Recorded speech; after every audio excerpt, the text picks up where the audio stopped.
পদ্মা সেতুর বিস্ময়কর যে অগ্রগতি, আজ পাখির চোখে ড্রোন ভিডিওতে মিনিটে দেখে নেব সব অর্জন, জেনে নেব সেতুর মৌলিক সব তথ্য। একটি ভিডিও আপনাকে নিয়ে যাবে এমন এক জগতে যেটি সমৃদ্ধ অন্য এক বাংলাদেশের গল্প শোনাবে আপনাকে। সংযোগ সেতু হয়ে টোল প্লাজা পার হয়ে জাজিরা প্রান্ত দিয়ে সেতুতে উঠব আমরা, নামব একেবারে শেষ মাওয়া প্রান্ত দিয়ে।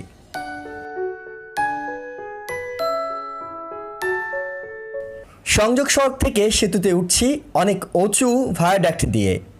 গাড়ি ওঠা এবং নামার জন্য আলাদা দুটো ভায়াডাক্ট, তার মাঝখানের ভায়াডাক্ট দিয়ে উঠবে রেল। মাওয়া ও জাজিরা দুই প্রান্ত মিলিয়ে ভায়াডাক্ট প্রায় 3 কিলোমিটার। এর মধ্যে জাজিরা প্রান্তে 1670 মিটার আর মাওয়া প্রান্তে 1578 মিটার। সেতুর 42 নম্বর অর্থাৎ শেষ পিলারটি পার হচ্ছি আমরা। পুরো সেতুতে 42টি পিলার, 41টি স্প্যান। 1 ও 42 নম্বর পিলারটিকে বলা হয় ট্রানজিশন পিলার, আর মাঝখানের 40টি পিলারটিকে সেন্টার পিলার। 1 ও 42 নম্বর পিলারটির গঠন অন্য পিলারগুলোর চেয়ে আলাদা। অন্য পিলারগুলোতে 6-7টি করে পাইল ব্যবহার করলেও এ দুটি পিলারে পাইল ব্যবহার করা হয়েছে 16টি করে, তাই অনেক বেশি মজবুত এই পিলার দুটি।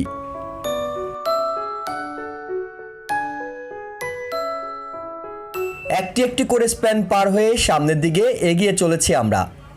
প্রতিটি স্প্যানের দৈর্ঘ্য 150 মিটার করে।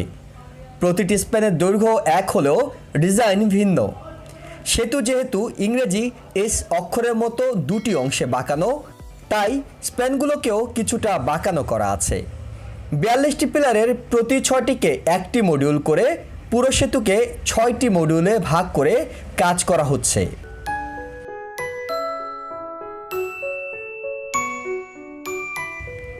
এই জায়গাটি বিশেষভাবে কাটা চ্যানেল। এখানে নদী অনেকটা সরু। শুকনো মৌসুম হওয়ায় এর মধ্যেই এখানে পলি জমে পিলারের গোড়ায় বড় একটি অংশ জুড়ে চর জমে গেছে। নদীকে প্রবাহমান করার স্বার্থে ড্রেজিং করে এই মাটি সরিয়ে ফেলা হচ্ছে।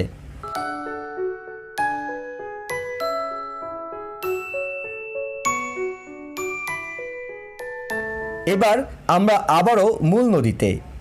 জাজিরা প্রান্তের মতো এই অংশ স্প্যানের উপর ও নিচের অংশে রোড ও রেল স্ল্যাব বসানোর কাজ চলছে।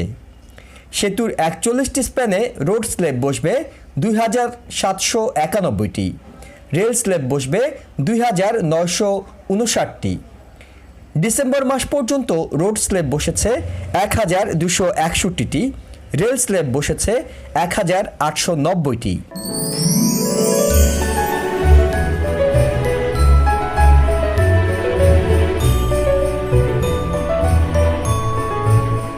এই সেই সংযোগস্থল যেখানে বাকি আর মাত্র 2টি স্প্যান বসানো।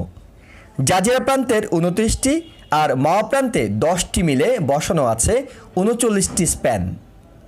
এই দুটো স্প্যান বসে গেলেই ছক্কা, অর্থাৎ পুরো সেতু দৃশ্যমান করার কাজ সারা। একটি স্প্যান 4 ডিসেম্বর, অন্য একটি স্প্যান ডিসেম্বরের দ্বিতীয় সপ্তাহে বসার কথা।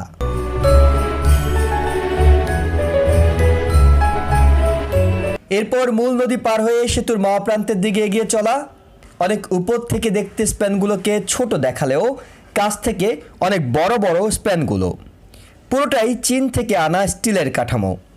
উপরে বসবে 22 মিটার চওড়া রোড স্ল্যাব, চলবে 4 লেনের গাড়ি। নিচে চওড়া হবে 8 মিটার, চলবে সিঙ্গেল লাইনে রেলগাড়ি। স্প্যানের ভেতরে উচ্চতা 13.6 মিটার, অর্থাৎ 4 তলা বিল্ডিংয়ের সমান।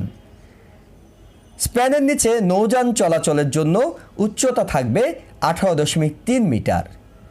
আন্তর্জাতিক মানের যে কোনো জাহাজ চলাচল করতে পারবে এই পথে।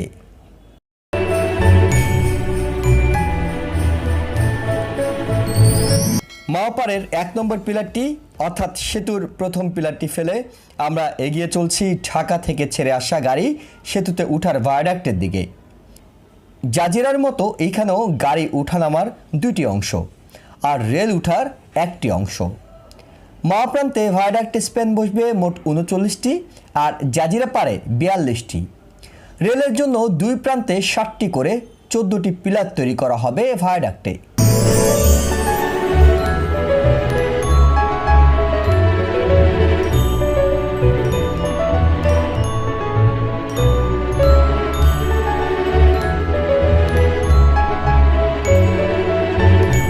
সবকিছু মিলে স্বপ্নের সেতু নিয়ে আশাবাদী দেশের মানুষ। আপনাদের সবাইকে ধন্যবাদ আমাদের ভিডিওটি দেখার জন্য। নিশ্চয়ই ভালো লাগলে বন্ধুদের মধ্যে শেয়ার করবেন, কমেন্টস করতে ভুলবেন না, লাইক দেবেন। আবারও ধন্যবাদ। আজকের মতো শেষ করছি। আমি এহসান জুয়েল।